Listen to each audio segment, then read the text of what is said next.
ini sampai detik ini ada yang sudah 25 kali duduk di majelis maulid, atau bahkan lebih daripada 25 kali duduk di majelis maulid Rasul. Saya yakin semuanya ini kalau sudah berkaitan dengan yang namanya Nabi Muhammad itu, tidak ada yang namanya urusan capek, tidak ada yang namanya urusan hitung-hitungan. Kalau boleh saya bilang, Pak, kalau saya tanya Bapak dan Ibu kenal nggak sama Rasulullah? Kenal apa tidak? Tidak pernah, Bu, kita lihat wajah beliau. Tidak pernah, Pak, kita lihat akhlak beliau itu. Bahkan tidak pernah, Pak, kita lihat dan bersosialisasi secara langsung sama beliau. Tidak tahu kita senyumnya seperti apa. Tidak tahu kita indah suaranya seperti apa.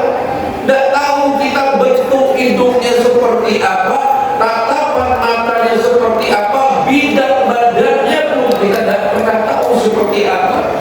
Tapi kok bisa? Karena satu orang itu, semua di sini sepakat. Kalau saya tanya masyarakat desa Sialan Panjang, cinta gak sama Nabi Muhammad? Itu gak mungkin kepala. Wah iya juga. Ulangi, cinta tidak sama baginda Rasul? Sama Nabi Muhammad cinta apa tidak, Pak? Sepakat semua cinta sama yang namanya Muhammad itu. Tidak pernah kita lihat, tidak pernah kita bergaul, cuma dengar namanya, dengar kisahnya. Tapi kalau sudah dengar Allahumma sholli ala sayyidina Muhammad, semua mulut ini akan menjawab sallallahu ala Muhammad, atau sallu alaihi wa ala alihi, atau sallallahu alaihi wasallam. Semua spontan akan menjawab hal itu. Itu bukti salah satu kecintaan kita sama baginda Rasulullah sallallahu alaihi wasallam. Maka di antara hikmah yang harus kita petik, Bapak dan Ibu, kalau kita tarik perjuangan baginda Rasulullah itu, kalau kita tanya Nabi itu sebenarnya cinta apa tidak sama kita, jangan ditanya Bapak dan Ibu, cinta baginda Rasul sama kita itu tidak mampu kita balas cinta beliau. Perhatian Rasulullah kepada kita itu tidak mampu kita balas itu. Hal ini terbukti ketika akhir hayat baginda Rasulullah. Tak kala baginda Rasul sudah terbujur kaku, diketok pintu beliau, ternyata yang datang bertamu kepada beliau di ujung akhir hayat beliau, yang mengetuk pintu rumah beliau itu adalah malaikat Israil. Kira-kira, Bu, kalau Israil datang mengetuk pintu, buka apa tidak? Tidak. Harap benar Sialan Panjang bisa menunda. Dibukakan oleh anak beliau Siti Fatimah. Datang Israil menghampiri baginda Rasul, tertetes air matanya melihat baginda Nabi menahan sakit. Tertetes air mata Israil. Ditanya oleh baginda Rasul, Israil, engkau datang kemari tujuanmu apa? Mau ziarah kepadaku kah? Atau ada maksud lainnya? Getar Israil itu menjawab pertanyaan Nabi Muhammad. Apa kata Israil? Ya Muhammad, pertama aku datang kepadamu sebab kerinduanku ingin bertemu denganmu. Yang kedua, telah sampai waktumu untuk bersama kekasihmu, yaitu Allah Subhanahu wa ta'ala. Apa kata Nabi Muhammad?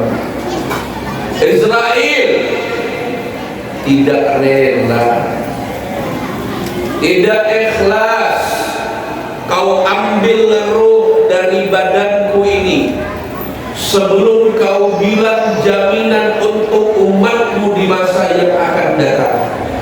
Yang beliau pikirkan bukan anak beliau, bukan istri beliau, bukan pula Hasan wal Husain cucu kesayangan beliau. Yang beliau pikirkan di kita, masyarakat desa Sialang Panjang yang dipikirkan beliau. Jangan pernah kau cabut roh dari badanku sebelum aku dapat jaminan untuk umatku di masa yang akan datang.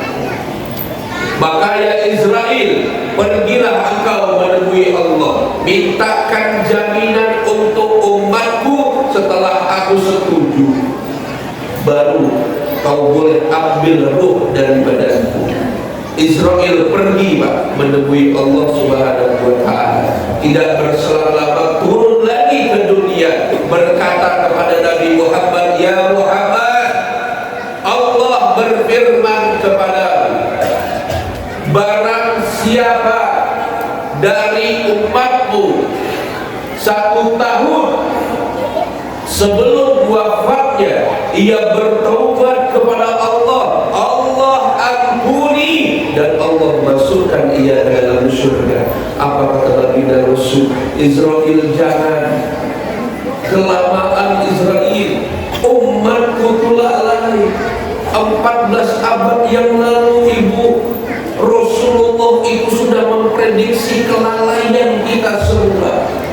Kalau dibanding ibadah kita pada zaman beliau, sahabat itu, Sayyidina Ali itu ketika punggungnya tertancap tombak, beliau minta cabutkan saat sedang sholat.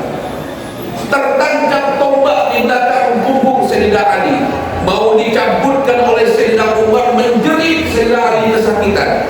Maka beliau ambil air wudu, sholat 2 rakaat, Allahu Akbar, dicabut tombak itu oleh Sayyidina Umar. Sedikit pun Sayyidina Ali tidak merasakan yang namanya kesakitan, saking khusyuknya Sayyidina Ali sholat kepada Allah. Kalau kita saat itu Allahu Akbar, kemana-mana pikirannya itu selain kita datang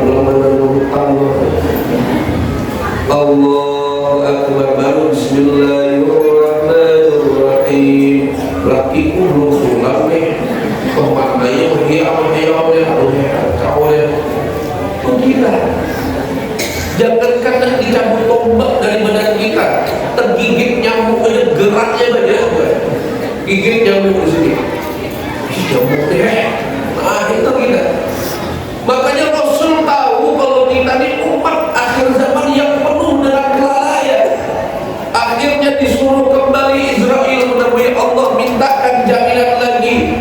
Turun kembali ke dunia menghadap Rasulullah. Ya Muhammad, Allah berfirman kepadamu, barang siapa yang dari umatmu 6 bulan sebelum wafatnya ia bertobat kepada Allah, Allah ampuni dan Allah masukkan ke dalam surga. Lagi-lagi Rasul menjawab sambil menetes air mata Nabi dan Rasul, Israel kelamaan, umatku lalai. Pergi lagi Israel, pergi lagi Bu Israel, turun lagi ke dunia berkata, ya Muhammad, 1 bulan sebelum wafatnya umatmu, kalau umatmu bertobat kepada Allah, Allah ampuni dan Allah masukkan ke dalam surga. Apa kata Nabi Muhammad? Umatku lalai, tidak bisa dia menunggu selama itu. Mintakan lagi jaminan. Akhirnya bolak-balik malaikat Israel sampai di satu saat, di satu ketika, ya Muhammad, Allah berfirman kepadamu, barang siapa yang daripada umatmu 1 hari sebelum wafatnya ia bertaubat kepada Allah, Allah ampuni dan Allah masukkan dia ke dalam surga. Bu, Rasulullah itu sudahlah sakit menahan sakitnya. Pikirkan kita lagi mendengar jaminan demikian, nangis bagi Nabi. Umatku lalai Israel, tidak bisa dia menunggu 1 hari itu, tidak bisa. Mintakan terakhir jaminan kepada Allah. Akhirnya Israel berangkat lagi, turun lagi, ya Muhammad, firman terakhir terakhir dari Allah. Barang siapa yang dari umatku ketika ruh akan dicabut oleh Allah, bolak-balik ruhnya itu di tenggorokan dia, ghargar waladi ghargar, dia minta ampun kepada Allah sembari mengucap la ilaha illallah Muhammad Rasulullah, Allah ampuni, dan Allah masukkan dia ke dalam surga ya Allah. Barulah Rasulullah ikhlas dicabut rohnya. Ketika roh baginda Rasulullah dicabut Bapak, sampai di pertengahan itu Rasul itu bilang, wahai Israel, apakah betul sesakit ini sakaratul maut? Apa kata Israel? Baina anbiya wal mursalin wal umam qabla, di antara para nabi dan para rasul serta umat-umat terdahulu, wahai Rasulullah, engkaulah sakaratul maut yang paling pelan aku cabut. Apa kata Nabi Muhammad? Israel kaifa ummati, bagaimana nanti sakitnya sakaratul maut umatku? Apakah dia akan tahan sakitnya sakaratul maut? Maka terakhir permintaanku kepada Allah sebelum roh meninggalkan badanku, Israel, ambil semua sakitnya sakaratul maut umatku di masa yang akan datang, limpahkan kepadaku sekarang, biar aku yang tanggung, agar umatku tidak merasakan yang namanya sakitnya sakaratul maut. Untuk sendiri aja beliau meringis kesakitan. Ini kalau kita hitung yang hadir di sini 1000 orang, sudah 1000 sakitnya sakaratul maut yang beliau tanggung. Umat akhir zaman. Maka kalau kita lihat ibu dan bapak, ada orang yang dalam sujudnya tahu-tahu wafat, ada orang yang dalam rukuknya tahu-tahu wafat, ada orang yang dalam baca Qur'annya tahu-tahu wafat, ada lagi orang yang tengah-tengah ceramahnya tahu-tahu wafat. Tapi bukan yang ini, belum siap juga ya. Banyak ini bukti kecintaan baginda Rasulullah Shallallahu Alaihi Wasallam kepada kita. Maka jangan sampai cintanya Nabi itu bertepuk sebelah tangan. Kalau saya tanya terakhir ini Bu, masyarakat desa Sialang Panjang Pak, cinta tidak sama baginda Rasul? Cinta, yang namanya cinta butuh pembuktian apa tidak? Butuh apa tidak? Butuh. Maka siang hari ini saya akan uji dan tes kepembuktian cinta masyarakat desa Sialang Panjang kepada baginda Rasulullah Shallallahu Alaihi Wasallam. Siap apa tidak? Siap apa tidak? Ujiannya apa Pak Ustaz? Ujiannya sambung aja sholawat yang saya baca, tidak repot-repot, tidak. Saya bagi dua, bapak-bapak dan ibu-ibu. Pak, kira-kira ibu dulu apa bapak dulu? Ibu, karena ibu paling banyak jadi ibu dulu katanya. Bu, sambung sholawat dari saya. Yang tidak sambung sholawat dari saya doakan bisul 10 sampai ke rumah. Al-misku fa'il misku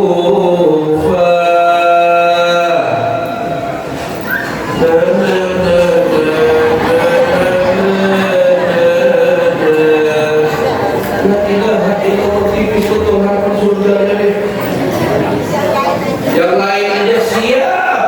Allah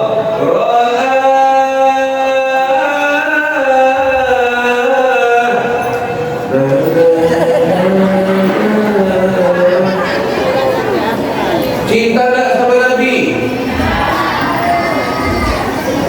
Ya dua kan? Ya ahla baitin Nabi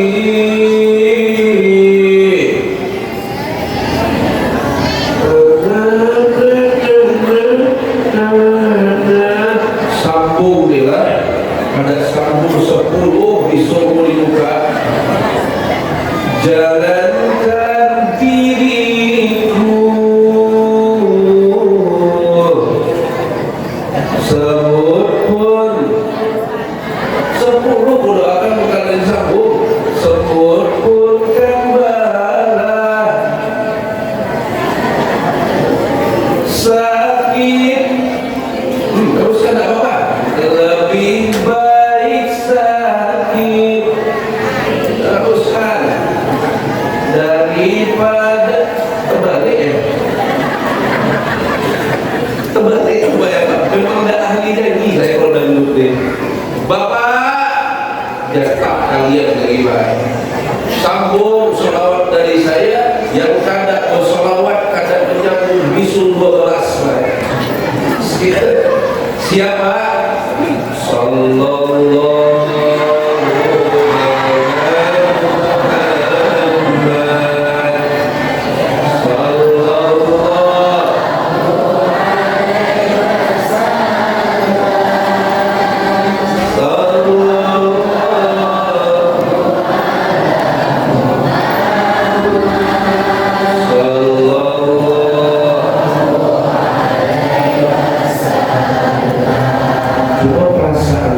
suruh bapak dan bapak ini kenapa ya menyangkut yang samping kiri semua kita sambung roh kita dengan roh baginda Rasulullah yang kompak, yang semangat kita getarkan masjid ini dengan sholawat Jibril tadi siap hadirkan hati yang khusyuk kita sambung hati kita dengan rohnya baginda Rasul sehingga cinta kita kepada baginda Nabi di peringatan Maulid Nabi ini mulai tertanam di dalam hati kita siap apa tidak? Sallallahu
lanjut Bu, lanjut Pak, dingin, lanjut, lanjut,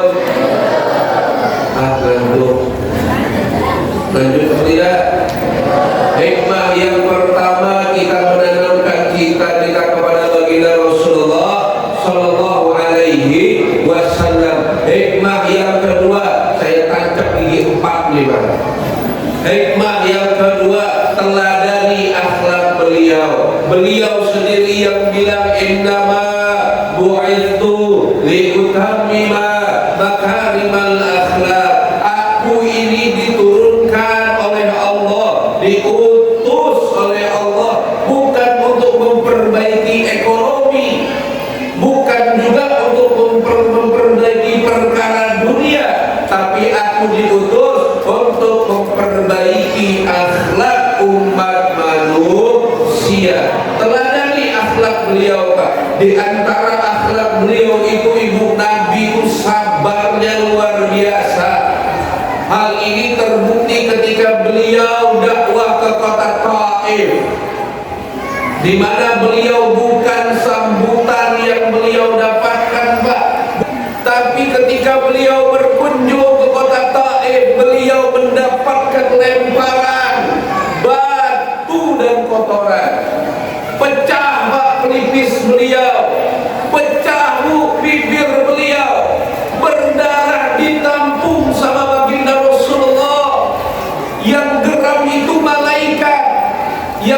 malaikat itu tidak punya hawa nafsu, diciptakan sama Allah. Malaikat itu yang gerak malaikat Jibril. Apa kata Jibril? Ya Muhammad, izinkan aku untuk kuangkat gunung Uhud ini, kutimpakan kepada Bani Taif, kutimpakan kepada penduduk Taif. Apa kata baginda Rasul? Pak, jangan ya Jibril, fa innahum qaumun la ya'lamun. Mereka tuh berkaum yang tidak paham apa-apa. Kalau bukan mereka yang masuk Islam, tunggu anak cucunya. Itu sabarnya baginda Rasul. Kalau begitulah Nabi Muhammad mengajarkan kepada kita sampai diabadikan sama Allah, laqad kana lakum fi rasulillahi uswatun hasanah. Maka hikmah yang pertama tadi, yakni kita mencintai baginda Rasulullah. Di setiap peringatan Maulid Nabi yang kita hadiri, selain kita bawa kabar pulang, kita bawa juga kecintaan kita sama Nabi Muhammad. Yang kedua, teladani akhlak beliau, lihat bagaimana beliau sedang bersosialisasi. Yang kedua, lihat bagaimana ibadah beliau. Yang ketiga, bagaimana akhlak dalam rumah tangga beliau. Yang ketiga, hikmahnya wallahu a'lam bishawab. Waktunya tidak cukup. Kalau sudah ngaji tentang baginda Rasul ini, waktu 1 jam itu singkatkan bu, rasanya singkat. Maka insya Allah kita akan lanjut di pertemuan yang akan datang. Saya minta ikhlas, minta ridho, minta ampun, minta maaf. Apabila ada kata saya yang salah, jangan simpan di dalam hati. Apabila ada waktu dan kesempatan, mari kita bertemu